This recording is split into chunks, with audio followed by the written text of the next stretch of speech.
उत्तर पुराण जी का स्वाध्याय हम सभी कर रहे हैं। आचार्य गुणभद्र जी द्वारा विरचित।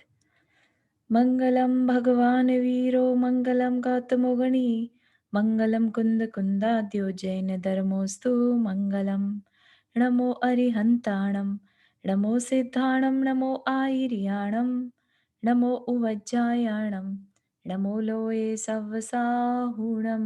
पंच परमेष्ठी भगवान की जय। अगले 45 मिनट के लिए सभी प्रकार के पापों का त्याग करके सभी नववर्ण मुकर मंत्र पढ़ लें।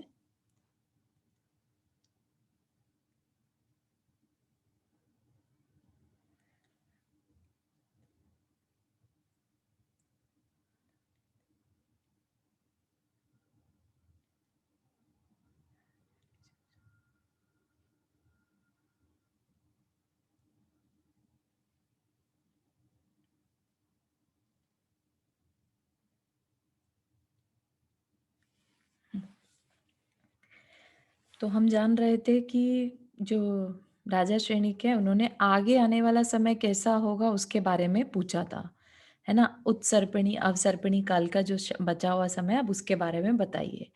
तब उन्होंने बताया था कि जो ये पंचम काल है उसमें कल्कि राजा होंगे। कल्कि राजा मतलब ऐसा राजा जो धर्म को खत्म करने वाला होगा। लेकिन उसी समय पर व्यंतर जाति के जो देव हैं वो एक तरह से उनके आतंक से बचाएंगे और फिर एक राजा ऐसा होगा जो सब कुछ ठीक-ठाक कर देगा। फिर इस तरह से फिर कल्कि राजा होगा और ऐसा करते-करते लास्ट में टुवर्ड्स द एंड पंचम काल के जैन धर्म जो है बिल्कुल जिन शासन कहना चाहिए, जिन शासन जो सम्यक दर्शन की पहचान करा दे, राइट? मोक्ष का मार्ग बताए, ऐसा शासन खत्म हो जाएगा।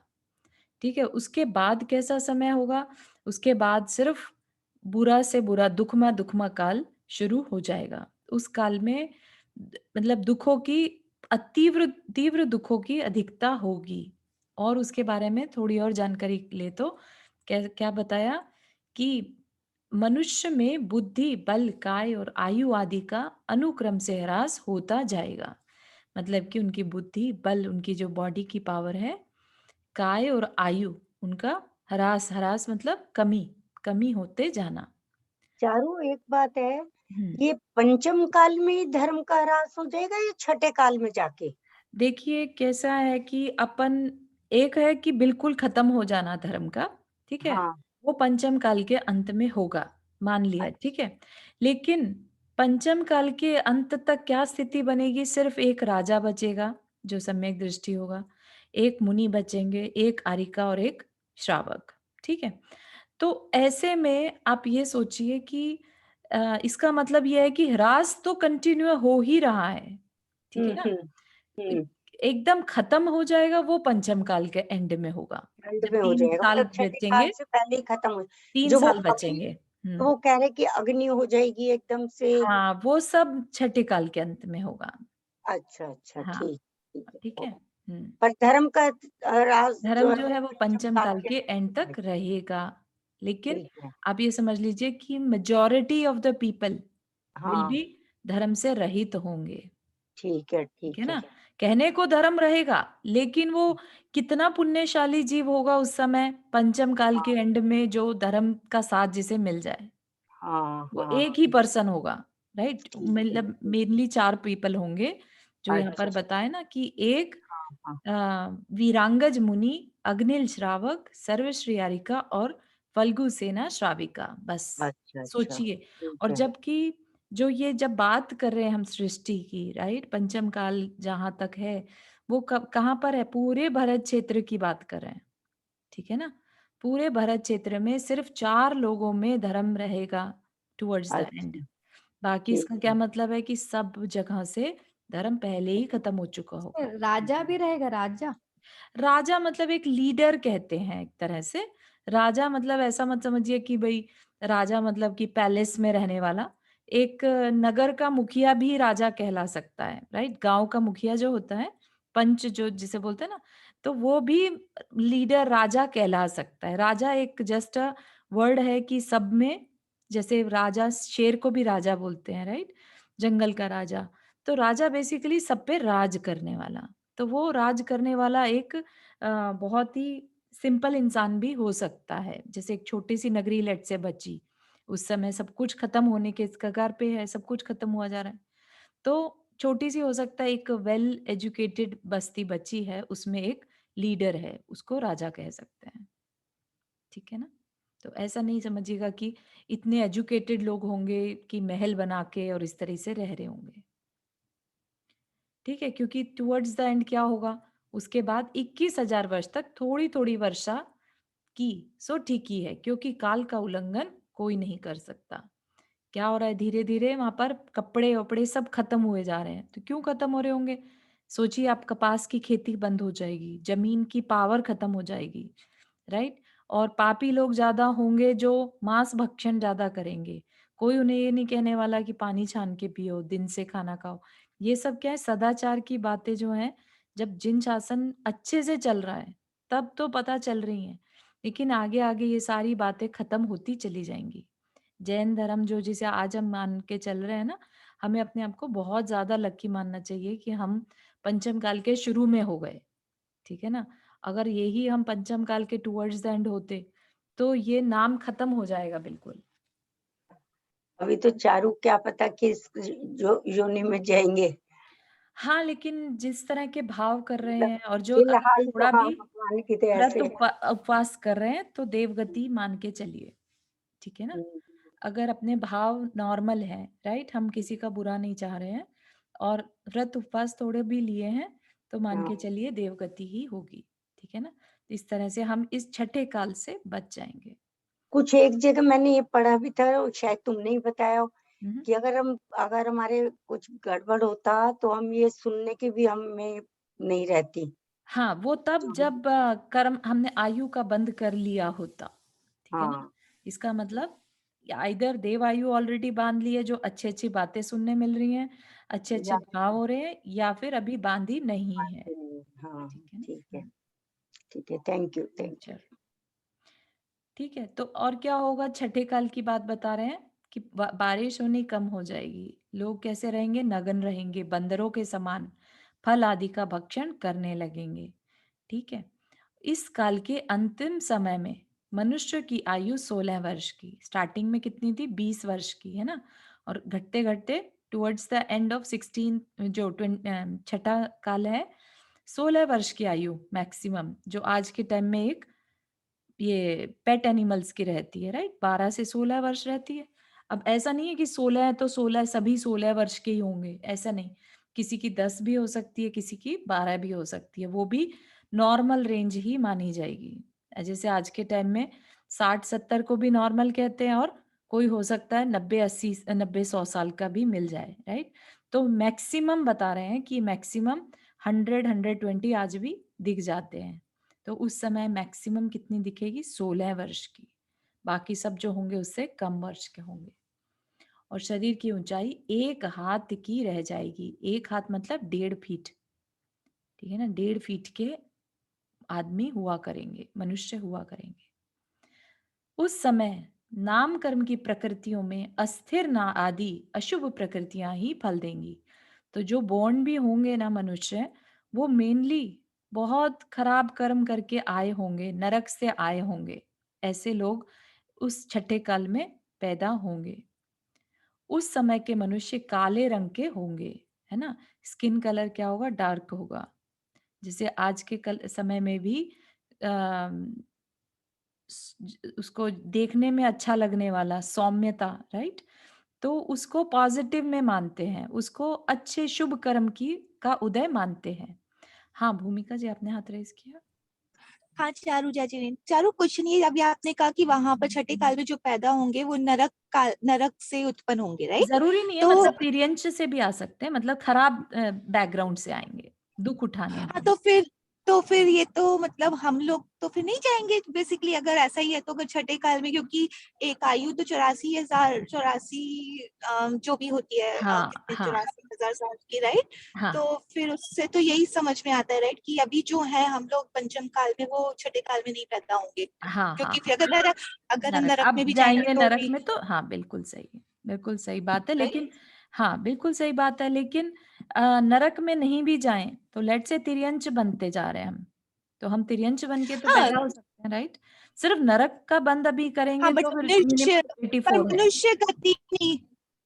हाँ, हाँ, तो हाँ, मनुष्य बिल्कुल गति सही। में नहीं, मतलब छठे काल में हाँ, हाँ, मनुष्य गति में नहीं जाएँगे, राइट? बट करेक्ट, एटलीस्ट वो हो रहा है। करेक्ट। ठीक है। मनुष्य में भी जा सकते हैं, ऐसा नहीं कोई जानवर से मनुष्य बन रहा हो तो पॉसिबल है ना? अगर अभी हम मनुष्य हैं, फिर नहीं, हम जानवर हाँ। बन जाएँ, फिर हम मनुष्य बन सकते हैं। अच्छा, हाँ, हाँ, ओके, तो गॉट इट। हम छठा अभी भी ऐसा नहीं है कि उसके चांसेस खत्म हो गए, ठीक है ना? सिर्फ नरक से नहीं आ सकेंगे क्योंकि मिनिमम आयु नरक में 84,000 इयर्स की है, ठीक है? और क्या होगा तो जो कर्मों की प्रधानता होगी वो पाप प्रकृति वाले कर्मों की होगी, है ना? बुरे कर्म जो होते हैं जैसे कि आवाज़ बहुत कर्कश होगी और शरीर की कांति रूखी होगी, दुर्भग होंगे, दुर्भग मतलब दुर्भाग्य वाले, दुःस्वर जिनका स्वर नरक की मिनिमम आयु 10,000 वर्ष है। नरक में 10,000 मिनिमम है? हाँ, 84,000 उनको मिली है, क्या कहते हैं, प्रथम नरक में अच्छा, श्रेणी, लेकिन 10,000 मिनिमम। ओके। आई थॉट नरक में 84,000 मिनिमम है इसलिए वो मिनिमम जो है उनको भुगतनी पड़ रही है पहले नरक की।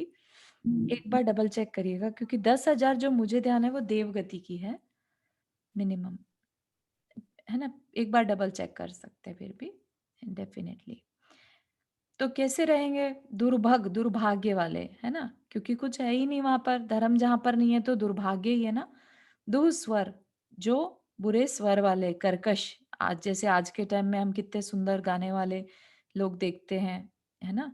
ऐसा स्वर मिलना भी भाग्य से होता है। खल मतलब क्रूर प्रकृति वाले, दुःख से देखने के योग्य, विकट आकार वाले, जो उनका आकार भी है, बॉडी स्ट्रक्चर है वो खराब सा होगा, टेढ़ा-मेढ़ा, दुर्बल होंगे तथा विरल दांतों वाले होंगे।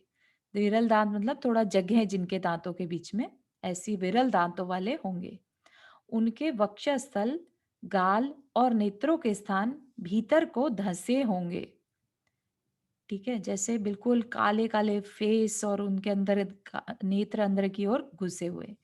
उनकी नाक चपटी होगी, वे सब प्रकार का सदाचार छोड़ देंगे, है ना? एक तरह से सिर्फ लाइफ क्राइसिस पे जिएंगे, बस जीना है, कैसे जीना है, क्या सोसाइटी क्या नहीं, कोई मतलब नहीं। भूख प्यास आदि से पीड़ित रहेंगे, निरंतर रोगी होंगे, रोग का कुछ प्रतिकार भी नहीं कर सकेंगे और केवल दुख के स्वाद का ही अनुभव करने वाले होंगे। हाँ, ओके। प्राचीति ने कन्वर्ट बताया चेक करके। इन पृथ्वियों में रहने वाले नारकियों की आयु कितनी होगी? उत्कृष्ट, प्रथम पृथ्वी से उत्कृष्ट मतलब सबसे ज्यादा, है ना? तो 1, 3, 7, 10, 17, 22 और 33 सागर, और जगन्य आयु 10,000 मतलब पहले पृथ्वी में 10,000 की जगन्य आयु, तो ठीक है, बिल्कुल सही हो गया। 10,000 वर्ष मिनिमम, राइट? लेकिन राजा श्रेणी की कितनी है? 84,000 वर्ष, है ना? और फिर उसके बाद एक जो पहले का यहाँ पर उत्कृष्ट है वो अगले की जघन्य बन जाएगी, ऐसे 3, 7, 17, 10, 17 और 22। ठीक है, ये thank you so much for sharing. Net से लिया है मैंने, विद्यासागर की नेट से। Okay, nice. तो मैं रेफरेंस भी भेज देती हूँ हाँ हाँ, नंबर नहीं नहीं, पे। ठीक ठीक ठीक है। तो इस हिसाब से हम, इसका मतलब यह है कि नरक में भी जाकर और वापस से छठे में पैदा हो सकते हैं। तो दुख की बात है ना? नहीं, लेकिन हम ऐसा कोई काम नहीं करने वाले कि हम नरक में जाएं, ठीक है ना? अपने भाव अच्छे रखेंगे हम। ओके, और क्या है? इस प्रकार समय बीतने पर जब अति दुष्मा काल का अंतिम समय आएगा, तब समस्त पानी सूख जाएगा, पृथ्वी पर पानी ही नहीं रहेगा और शरीर के समान ही नष्ट हो जाएगा, शरीर भी नष्ट होने लगेंगे। पृथ्वी अत्यंत रूखी रूखी होकर जगह जगह फट जाएगी। हाँ, तो पृथ्वी क्या होगी? पृथ्वी अत्यंत रूखी होकर, पानी नहीं बचेगा, तो आज की डेट में अगर थोड़ा सा भी ड्राउट होने लगता है तो कैसी त्राही मच जाती है, राइट? कैलिफोर्निया में भी हो रहा था कि ड्राउट होने वाला है, तो कोई फसल नहीं होगी, कोई वृक्ष नहीं होंगे, कुछ भी नहीं होगा, है ना? और सूरज की गर्मी कितनी बढ़ चुकी होगी कि पानी भी सूख गया। इन सब चीजों के नाश हो जाने की चिंता से ही मानो सब वृक्ष सूखकर मलिनकाय हो जाएंगे। प्रायः इस प्रकार समस्त प्राणियों का प्रलय हो जाएगा। गंगा सिंधु नदी और विद्यार्थ पर्वत की वेदिका पर कुछ थोड़े से मनुष्य विश्राम लेंगे मतलब छुप जाएंगे, है ना। और वहां नदी के मुख में उत्पन्न हुई मछली, मेंढक, कछुए और केकड़ा आदि को खाकर जीवित रहेंगे। ठीक है, इससे रिलेटेड जो दूसरा एक और भी प्रचलित है वो नीचे बताया है क्या होगा। उनमें से 72 कुलों में उत्पन्न हुए कुछ दुराचारी दीनहीन जीव छोटे छोटे बिलों में घुसकर ठहर जाएंगे। कुछ जो लोग हैं, जो जातियां हैं, कुल हैं, वो 72 वो छुप जाएंगे। ठीक है, सेव कर लेंगे अपने आप को। तदनंतर मेघ 7-7 दिन तक क्रम से सरस विरस तीक्ष्ण रुक्ष उष्ण विष और खारे पानी की वर्षा करेंगे। प्रलय काल में तरह तरह की खराब से खराब वर्षा होगी। कहीं धूम्र की बारिश होगी, कहीं विष की बारिश होगी। तो जो विष की बारिश है, खारे पानी की बारिश है, वो क्या करेगी, जमीन के 1 योजन तक की पूरी उसकी जो पावर है उसको खत्म कर देगी। सोचिए कि 7 दिन लगातार अगर विष बरसता रहे, राइट, लगातार होंगी ये 49 डेज तक 7 तरह की बारिशें होती रहेंगी, तो पृथ्वी के अंदर तक बिल्कुल उसे खोखला कर देंगी। इसके बाद पृथ्वी की विषमता, ऊंच नीचपना नष्ट हो जाएगा और सब और भूमि चित्रा पृथ्वी के समान हो जाएगी, बिल्कुल फ्लैट हो जाएगी। और यहीं पर अवसर्पिणी काल की सीमा समाप्त हो जाएगी। ठीक है, तो अब यहाँ पर त्रिलोक सार में नेमी चंद्राचार्य ने अति दुष्मा काल के अंत में होने वाली प्रलय का वर्णन इस प्रकार किया। हिंदी पढ़ लेते हैं। छठे काल के अंत तक संवर्तक नाम का पवन चलता है। अंत समय में जो पर्वत, वृक्ष, पृथ्वी आदि को चूर्ण कर अपने क्षेत्र की अपेक्षा दिशाओं के अंत तक भ्रमण करता है। तो मतलब इतनी तेज प्रलयकारी हवा चलती है कि वृक्ष पर्वत तक एकदम फ्लैट हो जाते हैं, चूर्ण हो जाएंगे। जैसे पानी से बड़े बड़े पर्वत जो हैं धीरे धीरे धीरे धीरे कटते रहते हैं, राइट, और चूर्ण मिट्टी बनते रहते हैं। तो इतनी तेज हवाएं चलेंगी कि पर्वत तक चूर्ण बन जाएंगे। तो सोचिए उस पवन के आघात से वहां रहने वाले जीव मूर्छित होकर मर जाते हैं। और क्या होगा, विद्यार्थ पर्वत, गंगा, सिंधु नदी, इनकी वेदिका और इनके शुद्ध बिल आदि में वहां के निकटवर्ती प्राणी घुस जाते हैं तथा कितने ही दयालु विद्याधर और देव मनुष्य युगल को आदि लेकर बहुत से जीवों को बाधा रहित स्थान में ले जाते हैं, है ना। क्योंकि जो विद्यार्थ पर्वत है वहां पर हमेशा चतुर्थ काल चलता है। तो विद्यार्थ पर्वत के जो विद्याधर हैं वो भरत क्षेत्र में जहाँ समय परिवर्तित हो रहा है वहां के जीवों को, जिनका भी थोड़ा बहुत पुण्य होगा, तो उनको बाधा रहित स्थान में ले जाते हैं। छठे काल के अंत में पवन आदि 7-7 दिन तक पर्यंत तक बारिश होती है। कैसी है ये? पहला पवन अत्यंत शीत, तीसरी छार रस, चौथा विष, पांचवी कठोर अग्नि, छठा धूली और सातवीं धुआं, इनकी बारिश होगी। इन 7 रूप परिणत पुद्गलों की वर्षा 49 दिन तक होती है। ठीक है, तो ये एक डिफरेंट भी चलता है ना। नेमी चंद्राचार्य ने ऐसा बोला। और अभी हम जो पढ़ रहे हैं वो आचार्य गुणभद्र जी द्वारा बताया ऐसा। ठीक है, इसके आगे ऐसा 49 डेज तक होने के बाद क्या होगा, इसके आगे उत्सर्पिणी काल का अति दुष्मा काल चलेगा, वह भी 21,000 वर्ष का होगा। ठीक है, अब दूसरी साइड का जो दुख वाला अति दुष्मा काल चलेगा। इसमें प्रजा की वृद्धि होगी। क्यों होगी? क्योंकि अब जो है 49 डेज तक अच्छी वाली बारिश होगी। अब सब कुछ अच्छा अच्छा होने शुरू हो जाएगा। भले ही कहने को दुश्मा है, लेकिन एटलीस्ट पॉजिटिव की तरफ होगा। ठीक है, फिर से वापिस से धरती पर फूल पत्र खिलने लगेंगे। क्या कह रहे हैं? मतलब ये पहले जैसे 7 दिन की जो वर्षा हुई सब तरह की, जो उसी के 49 बाद डेज में, तक। हाँ, उसके बाद 49 में डेज वापस, तक बुरा अच्छा होता रहा। 49 ठीक है, डेज तक है, मैं हाँ, 7 दिन तक देखी 7-7 थी। दिन तक। अच्छा, ठीक है, सॉरी, हाँ। हाँ, और अब क्या होगा, 7-7 दिन तक अच्छी बारिश होगी। ठीक है? तो इसमें प्रजा की वृद्धि होगी। पहले ही क्षीर जाति के मेघ 7-7 दिन बिना विश्राम लिए जल और दूध की वर्षा करेंगे, जिससे पृथ्वी रूक्षता छोड़ देगी और उसी से पृथ्वी अनुक्रम से वर्ण आदि गुणों को प्राप्त होगी। कलर जो हैं पृथ्वी में आने लगेंगे। अदरवाइज क्या हो गया था, बिल्कुल ब्लैक हो गई थी, एक समान कलर की हो गई थी पृथ्वी, राइट? तो अभी रूक्षता छोड़कर अब उसमें वर्ण आने लगेंगे। इसके बाद अमृत जाति के मेघ 7 दिन तक अमृत की वर्षा करेंगे, जिससे औषधियां, वृक्ष, पौधे और घास पहले के समान निरंतर होंगे। ठीक है, अब इसके बाद से ये सब होने लगेंगे, अपने आप ही हो गए ना, कोई कर नहीं रहा है उसको, है ना?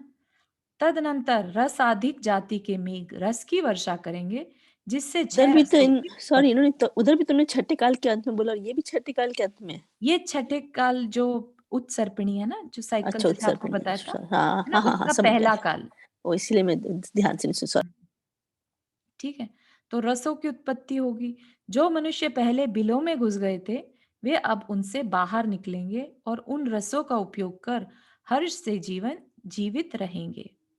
जो जो काल में वृद्धि होती जाएगी, त्यों तो प्राणियों के शरीर आदि का रास दूर होता जाएगा, यानी उनमें वृद्धि होने लगेगी। मतलब जो 1.5 हाथ के थे, वो ये समझ लीजिए 1-1 इंच करके थोड़े थोड़े और बढ़ने लगेंगे, उनका साइज बढ़ने लगेगा। तदनंतर दुश्मन नामक काल का प्रवेश होगा। तो ये जो 21,000 साल में धीरे धीरे धीरे धीरे बड़े होते जाएंगे। ठीक है, अभी तो लेकिन कैसे रहेंगे वो, बिल्कुल वानरों की चत्तर हैं। ठीक है ना? फिर दुश्मा जो कि उत्सर्पिणी का सेकंड काल होगा, दुश्मा नामक काल का प्रवेश होगा। उस समय मनुष्यों की उत्कृष्ट आयु 20 वर्ष की और शरीर की ऊंचाई 3.5 हाथ की होगी। उत्कृष्ट की बात करें, उत्कृष्ट मतलब टुवर्ड्स द एंड ऑफ दुश्मा काल कितना पहुंच जाएगा, 20 वर्ष की आयु और शरीर की ऊंचाई 3.5 हाथ की होगी। इस काल का प्रमाण भी 21,000 वर्ष का होगा। इसमें अनुक्रम से निर्मल बुद्धि के धारक 16 कुलकर उत्पन्न होंगे। अगर आप लोग को याद हो, 14 कुलकर, है ना, जो हमने तीसरे काल से में जाने थे, अवसर्पिणी काल के 14वें कुलकर के पुत्र कौन थे, ऋषभ देव भगवान, है ना। इसी तरह से कुलकर का काम क्या रहता है, कुलकर बेसिकली प्रजा को एजुकेट करने के लिए बॉर्न होते हैं। उन्होंने पूर्व भाव में ऐसे कार्य किए होते हैं, जो ऐसी भावनाएं भाई होती हैं कि उन्होंने कि बाकियों को सिखाने का उनको काम मिलता है एक तरह से। ठीक है, उनका इस तरह के कर्म होते हैं कि वो दूसरों के लीड करने वाले बनते हैं।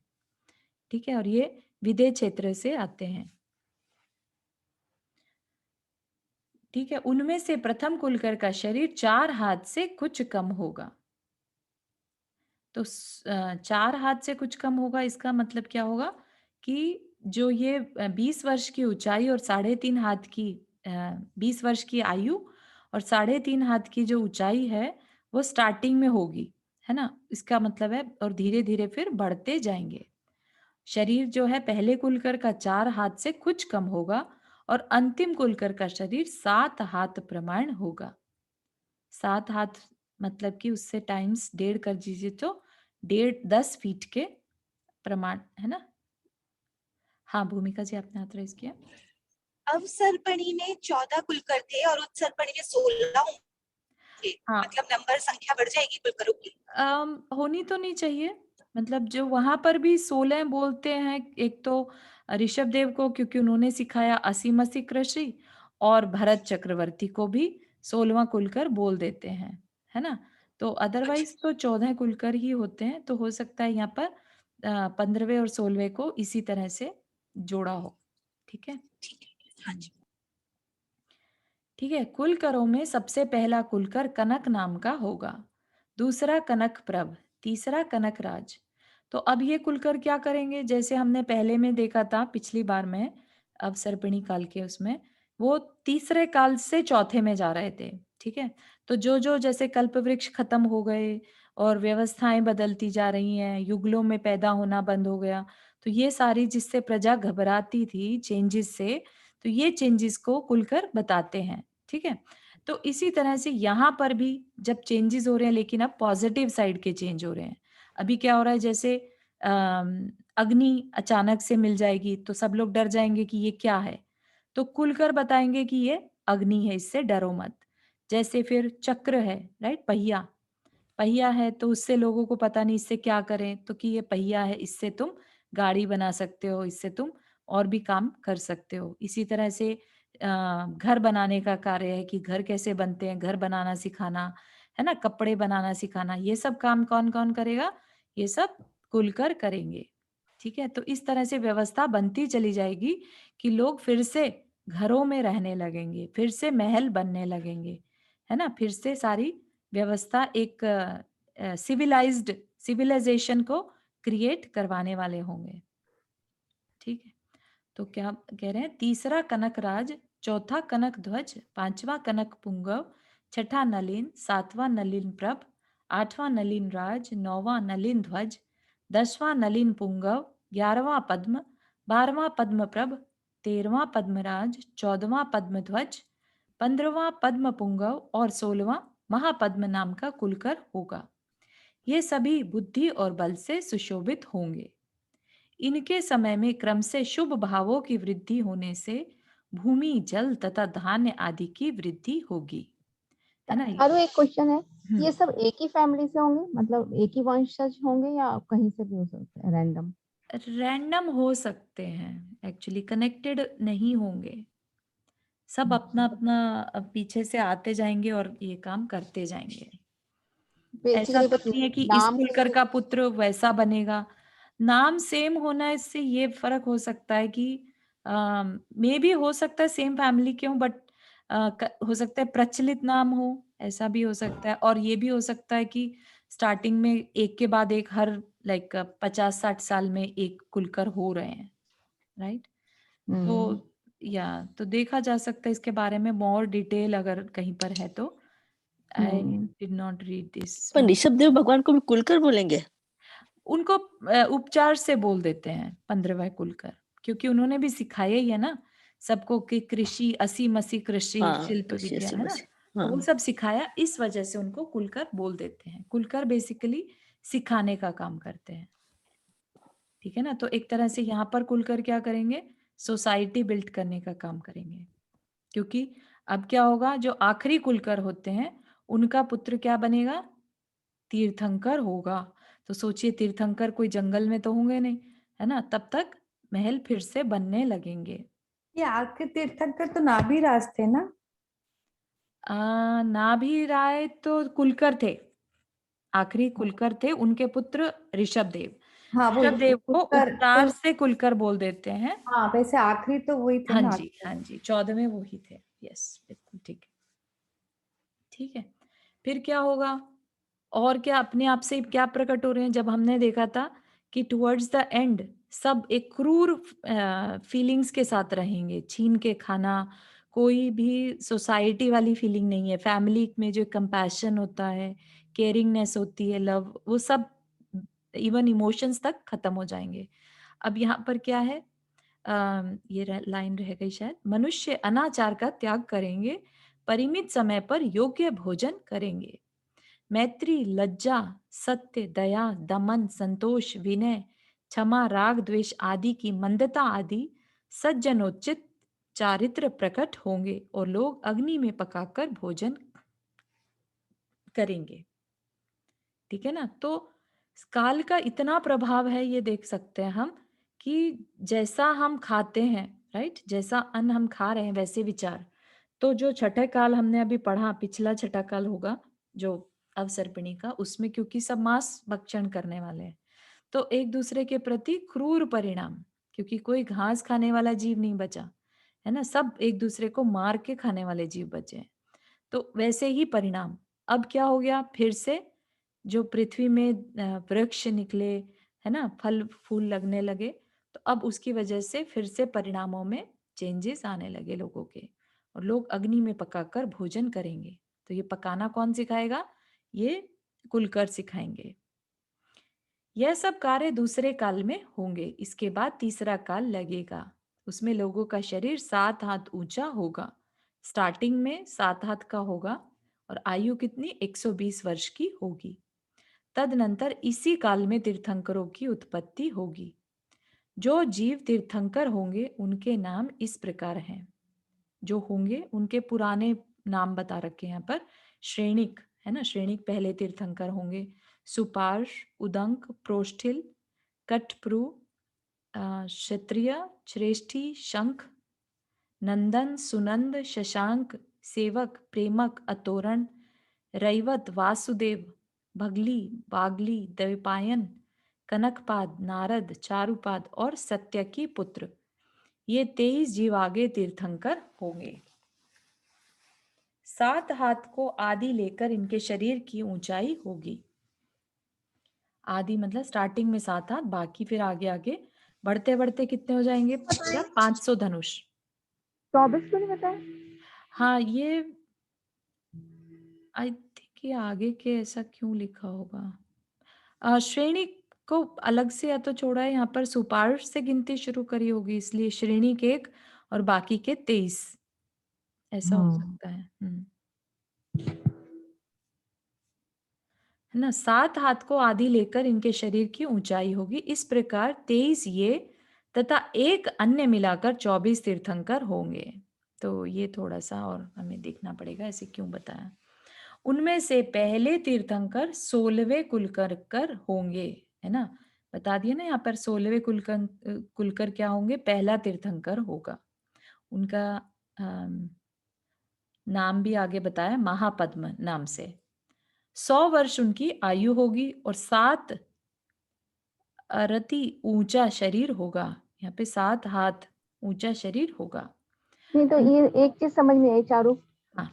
वहां पे तो 16वें कुलकर भरत चक्रवर्ती थे, यहाँ पे हाँ 16वें कुलकर तीर्थंकर बता दिए, तो फिर हाँ, मतलब तीर्थंकर देखो जैसे ऋषभ देव है ना, उनको कुलकर भी कहते हैं, है ना। तो हो सकते हैं यहाँ पर ये महापद्म जो हैं वो जनता को सिखाते भी जाएंगे, राइट। नहीं तो लेकिन 14 और 16वें के बीच में भी कोई होगा हाँ, ना बीच में। एकदम सेम चले ये जरूरी नहीं है। अब हो सकता है हाँ। इनके कोई भाई हो, पिता हो, कोई भी और हो सकते हैं जिनको की कुलकर की संज्ञा मिल जाएगी, है ना, हो सकता है ऐसा।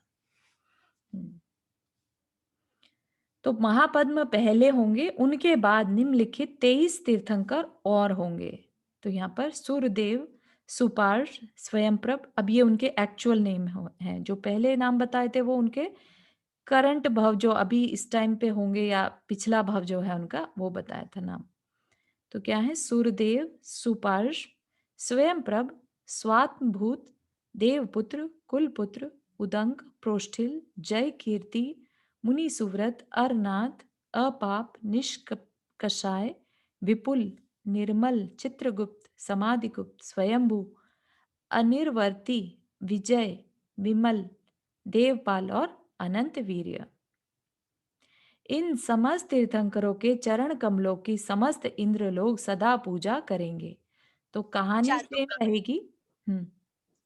तो ऊपर जो लिखा था कि एक अन्य हाँ मिलाकर हाँ हाँ 24 तीर्थंकर है हाँ। ना, तो एक अन्य मतलब अभी उस जीव का तीर्थंकर प्रकृति का उदय नहीं हुआ है, ऐसा ऐसा नहीं, है ऐसा तो क्या? नहीं मतलब कहेंगे। नहीं, ऐसा नहीं कहेंगे क्योंकि ऑलरेडी नाम डिसाइडेड है, राइट। ये और नाम तो डिसाइडेड है, बट वो करंट भाव की जो नाम थे उसमें ऐसा था ना कि 23 और एक अन्य मिलाकर, तो वो हो सकता है, maybe you are right कि एक का भी डिसाइड नहीं हुआ कि कौन होंगे, है ना। तो हाँ, इसलिए बट ऐसा उनका कर वो दिया। नाम याद है कि तीर्थंकर प्रकृति में उनका क्या नाम होगा, हाँ वो तो पता है, बट अभी करंट उसमें वाले नाम नहीं पता, हाँ राइट। हाँ। तो कई जगहों पर इवन समंत भद्राचार्य जो है उनका नाम भी लिखा मिलता है कि वो आगे चल के तीर्थंकर होंगे, ऐसा। अच्छा अच्छा, ओके। तो यही कारण हो सकते हैं यहाँ पर नहीं दिया उनका नाम कि क्योंकि कंफर्म टाइप से हो सकता ना हो, है ना। मैंने भी पढ़ाई पद्म पर वो पहले वही है ऐसे सबसे हाँ, फर्स्ट महापद्म। हाँ महापद्म। ठीक है, तो सब सेम होगा। जैसे तीर्थंकरों का अवसर्पणी काल में होता था वैसा ही उत्सर्पणी में 3.5 करोड़ बारिश होगी रत्नों की। पांडुक शिला पर ले जाकर उनका नवन होगा, वो सब कुछ सेम होगा। रानी सेम 16 स्वप्न देखेंगी, है ना? तो इसलिए उससे सब कुछ सेम होगा। इसी तीसरे काल में उत्कृष्ट लक्ष्मी के धारक 12 चक्रवर्ती भी होंगे। तो जो होंगे तो उनके पास वो ही जो अभी हम जैन तत्व विद्या में पढ़ रहे हैं, चक्रवर्ती की संपदा, है ना? वो सब कुछ भी देखने मिलेगा। 9 निधियां, 14 रत्न, 32,000 मुकुटबद्ध राजा, वो सब कुछ भी होगा। तो कब होगा? तीसरे काल में होगा। उनके नाम इस प्रकार होंगे: पहला भरत, दूसरा दीर्घदंत, तीसरा मुक्तदंत, चौथा गूढ़दंत, पांचवा श्रीशेण, छठवां श्रीभूति, सातवां श्रीकांत, आठवां पद्म, नौवां महापद्म, 10वां विचित्र वाहन, 11वां विमल वाहन और 12वां सब संपदाओं से संपन्न अरिष्ट सेन। ठीक है, तो अब यहाँ पर भी नाम जो है ना, देखो श्री श्री श्री करके है ना, दंत दंत दंत। तो ऐसा नहीं मानिएगा कि ये उनके एक भाव वाली चलती आएगी कि भाई एक ही फैमिली के हैं। ये सब थ्रू आउट द थर्ड काल जो है डिस्ट्रीब्यूटेड रहेंगे। अब क्या होगा? 9 बलभद्र भी इसी काल में होंगे। 63 चलाका पुरुष हैं, राइट? 63 के 63 इसी काल में होंगे, क्योंकि उसके बाद जो है भोग भूमि शुरू हो जाएगी। तो 9 बलभद्र इसी में होंगे। उनके नाम क्रम अनुसार इस प्रकार हैं: चंद्र, महाचंद्र, चक्रधर, हरिचंद्र, सिंहचंद्र, वरचंद्र, पूर्णचंद्र, सुचंद्र और 9वें नारायण के द्वारा पूजित श्रीचंद्र।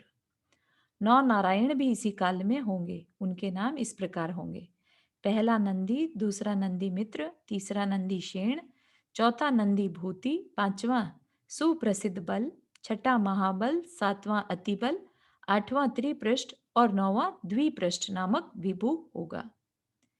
इन नारायणों के शत्रु 9 प्रति नारायण भी होंगे। उनके नाम अन्य ग्रंथों से जान लेना चाहिए।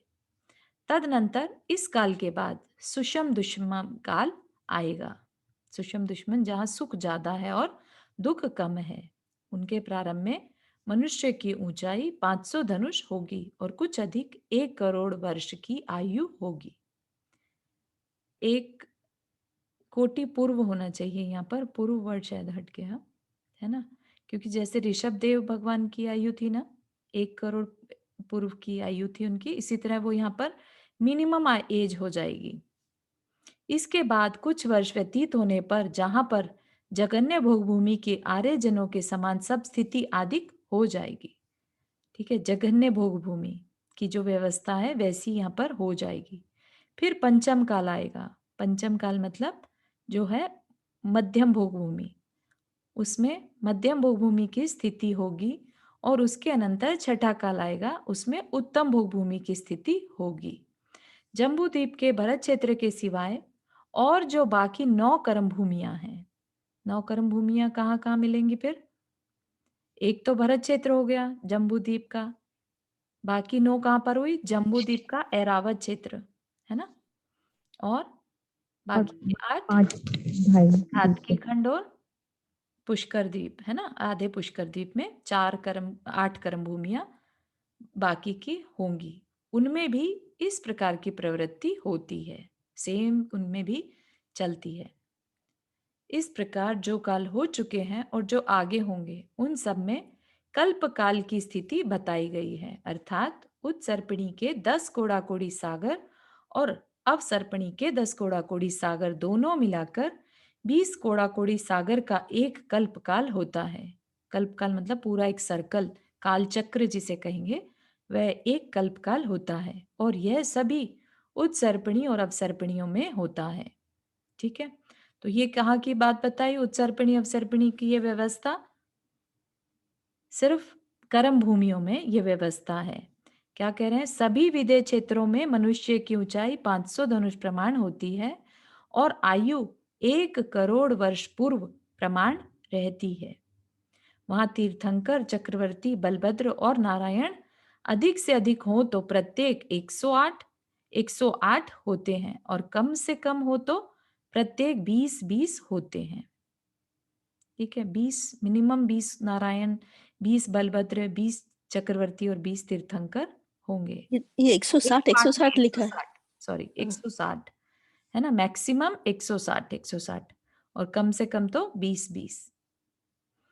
भावार्थ क्या कह रहे हैं? भावार्थ मतलब बता रहे हैं कैसे। अढ़ाई द्वीप में 5 विदेह क्षेत्र हैं और एक एक विदेह क्षेत्र में 32-32 भेद हैं। ठीक है, अढ़ाई द्वीप में 5 विदेह क्षेत्र से मतलब एक जम्बू द्वीप में, राइट, सेंटर में जो है, फिर 2 घातकी खंड में और 2 पुष्कर द्वीप में, राइट, तो 5 टोटल हो गए। एक एक विदेह क्षेत्र में 32-32 भेद हैं या नगरियां हैं कह लीजिए। एक विदेह क्षेत्र में 32 नगरियां हैं, इसलिए सबके मिलाकर 160 भेद हो जाते हैं। 5 टाइम्स 32 160। यदि तीर्थंकर आदि शलाका पुरुष प्रत्येक विदेह क्षेत्र में एक एक हों तो 160 हो जाते हैं और कम से कम हो तो एक एक महाविदेह। महाविदेह कैसे बनता है? मतलब कि पूरे विदेह क्षेत्र में नगरियों को 4-4 नगरियों को एक कंबाइन कर देते हैं। ठीक है, तो ऐसा होने से कारण 20 ही होते हैं। 160 डिवाइड बाय 4 नहीं, 160 डिवाइड बाय 8 हो गया। 8 नगरीज होती हैं वो, 4 की जगह 4 नगरी। + 4 होगा। 8 8 नगरी का एक नगरियों होगा। का एक महाविदेह, मतलब एक कंबाइन कर दिया तो ठीक है।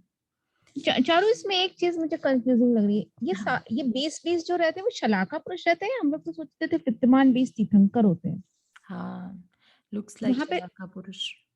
शलाका पुरुष लिखा ना, और ये भी लिखा है 20 चक्रवर्ती होते हैं, ये तो मालूम है ना, हमने कहानी में पढ़ा है, उत्तर पुराण जी में बहुत बार हाँ। आया है कि उस विदेह क्षेत्र के चक्रवर्ती थे, है ना। नहीं, और तीर्थंकर के जब वो होती है वाणी तभी खिलती है जब या तो चक्रवर्ती बैठा हो, या मंडलिक राजा गंडक। बैठा हो, या हाँ ऐसा कुछ होता है। हाँ। तो चक्रवर्ती और तीर्थंकर तो साथ हो सकते हैं, लेकिन हाँ तीर्थंकर के साथ तीर्थंकर नहीं हो सकते।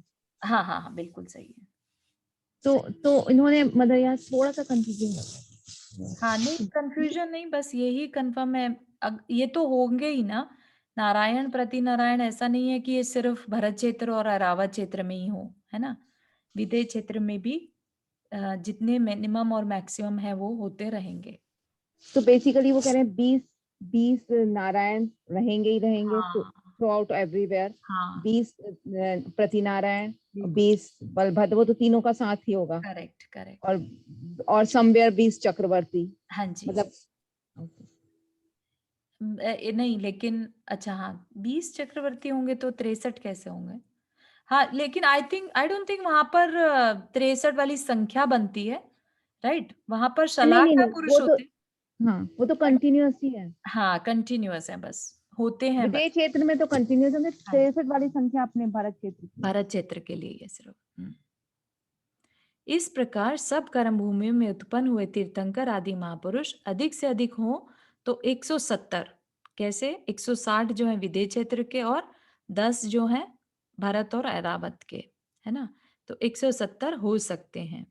इन भूमियों में चारों गतियों से आए हुए जीव उत्पन्न होते हैं और अपने अपने आचार से वशीभूत होकर मोक्ष सहित पांचों गतियों में जाते हैं।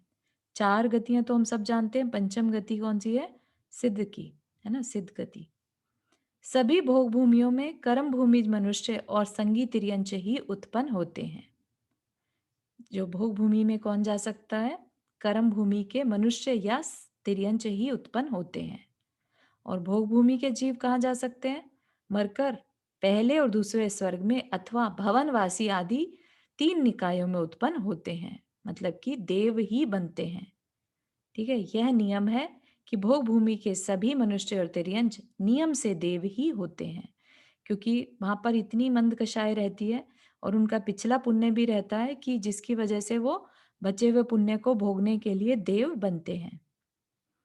भोग भूमि में उत्पन्न होने वाले मनुष्य उत्तम ही होते हैं और कर्म भूमि में उत्पन्न होने वाले मनुष्य अपनी अपनी वृत्ति की विशेषता से 3 प्रकार के कहे गए, उत्तम, मध्यम और जघन्य, है ना। अच्छी कर्म भूमि में अच्छे प्रवृत्ति वाले लोग भी हो सकते हैं, मध्यम भी, और बुरे लोग भी होते हैं कर्म भूमि में हर तरह के। लेकिन भोग भूमि में जो है उत्तम, जिनकी कषाएं मंद है, ऐसे ही लोग जाकर भोग भूमि में उत्पन्न होते हैं।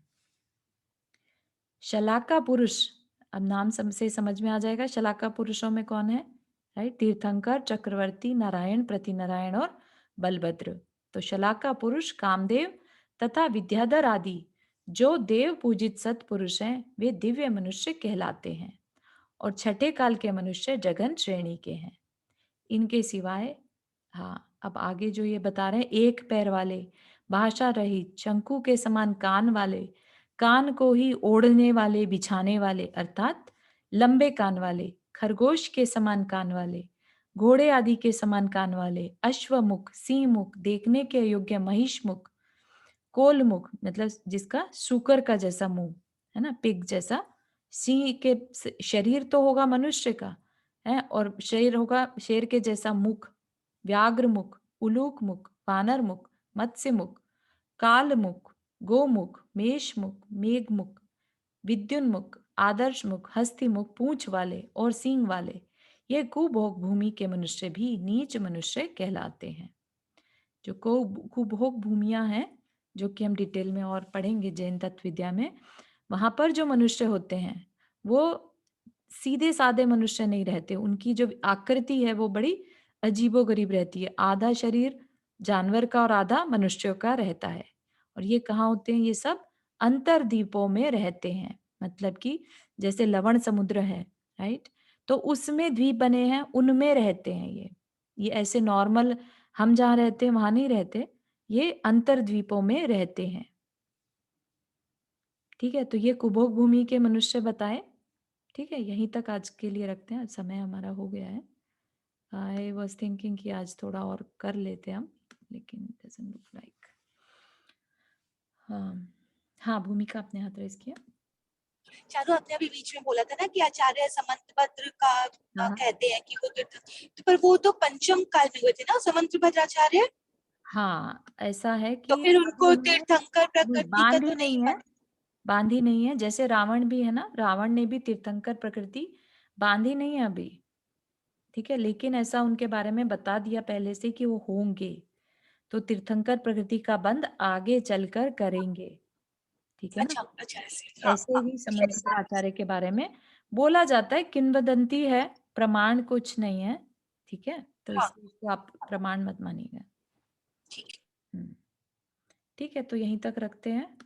और चारू, रावण ने प्रकृति का तीर्थंकर प्रकृति का बंध तो बांध ही लिया होगा, जब भी कह रहे हैं कि ये नहीं, अभी बनेंगे। बांधा है, अभी बांधा नहीं है, कहीं पर भी आप देखेंगे तो उसमें कहीं पर भी ये नहीं आता कि तीर्थंकर प्रकृति का बंध कर लिया, अच्छा, है ना, अच्छा, बांधेगा, आगे होगा, तीर्थंकर होगा। ठीक है, थैंक। ठीक है, तो आई वॉज थिंकिंग कि ये खत्म हो जाएगा, लेकिन मुझे लग रहा है 89 अनदर 10-12 पेज है। अगर हो सका तो कल थोड़ा सा लंबा करके लेट्स फिनिश दिस, है ना, ताकि नेक्स्ट वीक से हम फिर नया शास्त्र जी हरिवंश पुराण की स्टार्टिंग करेंगे। ठीक है, चलेगा इतना? तो मेंटली प्रिपेयर रहिएगा, कल थोड़ी सी लंबी क्लास अगर चले तो। किसी को कोई क्वेश्चन? हाँ, शिल्पा जी कुछ कह रहे हैं? हाँ नहीं, बस जल्दी शुरू करेंगे ना कल, फिर थोड़ा ज्यादा करना है तो। अच्छा, और जल्दी शुरू करें टाइम? हाँ 15 मिनट। इस जगह अपन परसों भी ले सकते हैं ना वापस हाँ, उसको। ऐसा कर लेते हैं, या तो ऐसा कर लेते हैं, जैन तत्व विद्या से पहले अपन अपना शास्त्र जी ये पूरा कर लेंगे। ठीक है, ऐसा कर हाँ। लेंगे। That's a good idea. Thank you Rekha ji. चलिए, जिनवानी स्तुति।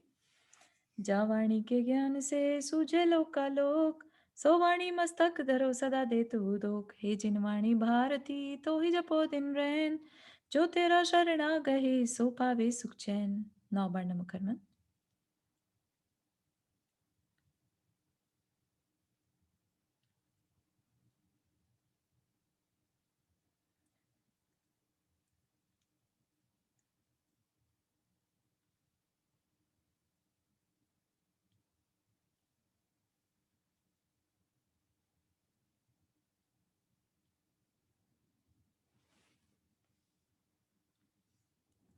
सभी को जय जिनेन्द्र। सभी को जय जय जिनेन्द्र। जय जिनेन्द्र।